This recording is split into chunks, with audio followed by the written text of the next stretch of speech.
Corona, Corona, Corona, Corona. Humnaan addunyaa caalte mana taa'uu malee wayyoo akkam goona. Corona, Corona, Corona, Corona. Mana taa'uu malee humnaan addunyaa caalte wayyoo akkam goona.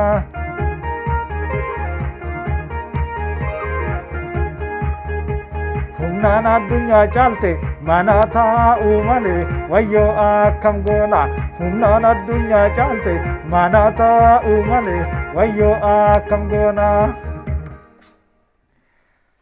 Galata Rabbii koronaan manatti ol nu dachaasee jira. Tole biyya keenya keessatti Itoophiyaa yookaan Oromiyaa keessatti yeroo baay'ee namoonni harka dhiqachuudhaan qofa waan koronaa ofirraa dhoorginu itti fakkaata. Miti suni sadarkaa arfaffaarra jira harka dhiqachuun. Inni tokkoffaani akkanatti afaan keenya fi funyaan keenya kavar godhachuu akkasii namaan harka wal fuudhuu dhiisuu namarraa fagaachuu fagaannee taa'uu yookaan fagaannee deemuu harka keenya daqiiqaa 30 dhiqachuu. Ani bakka akkanaatirra waan hojjedheef qulqullinarra waan hojjedheef akkanatti hojjechaa turre. Daqiiqaa 30 harka keenya dhiqachuu. Biiroo keenya keessatti yookaan mana keenya keessas haa ta'u bakka harki namaa qabu hunda bakkee san qulqulleessuu sa'a tokko tokkotti keessattuu biiroo keessa warra biiroo keessa hojjetutu waan kanaan dhibee kanaan qabama. Baankii keessa warra hojjetan faatu dhibee kanaan qabama.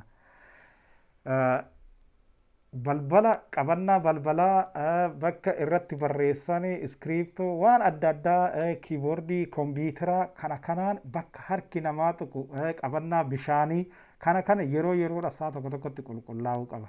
Akkanatti koronaa tan ofirraa dhoorginu. Inni biraa immoo namoonni koronaan nu qabe jettaniitu sooshaal miidiyaa irratti wacaa jirtan yookaan nama iyyisiisaa jirtan dhaabbadha. Ana fakkeenyaa fi na dhukkubee ture garuu shakkamee torban lama akka manaan baane naan jedhanii haga ammaa manumatti hin jiraatu dooktoratu na ajaje. Kanaafuu qoricha naaf kenneera ragaadhaaf kinoolaal qoricha naaf kenneera. Qoricha lama kuni gosa lama kun gosa sadaffaadhaaf funyaanitii tan qoonqotii tani ukaati na ukasii qoonqoo kiyyas na cufee ture. Kan ammoo waraqata sirriitti mul'atu malee guyyaa torban lamaaf akka hojii sin deemne manaa isa kan baane naan jedhe. Kan ammoo tan qorichan ittiin bitadhe sobdaniitoo yoo qofaaniin isin qabe sobdaniitoo akkas hin jedhinaadha. Dooktorri kana jechuun dooktorri ati koronaadhaan qabamte naan jechuusaa osoo hin taane shakkeetuma shakkii keessa galeeti yoo sitti jabeesse ambulaansitti bilbili naan jedhe. Koronaanoo nama qabe dooktorri mana naman teechisu yookaan manatti naman deebisu.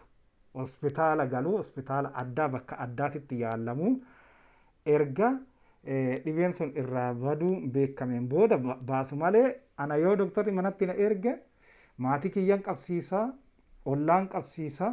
Kanaafuu wanti akkasii sun dooktorri mana taa'inuun jedhee koronaan na qabe warri jettan suni qofaatu isin qabe yookaan isin shakkee to'i malee koronaan isin qabe jechuu isaatii miti. Osoo hin qulqulleessatiin sooshaal miidiyaa irratti baatanii nama rifachiisinaa. Kanuma jechuun barbaade galatooma.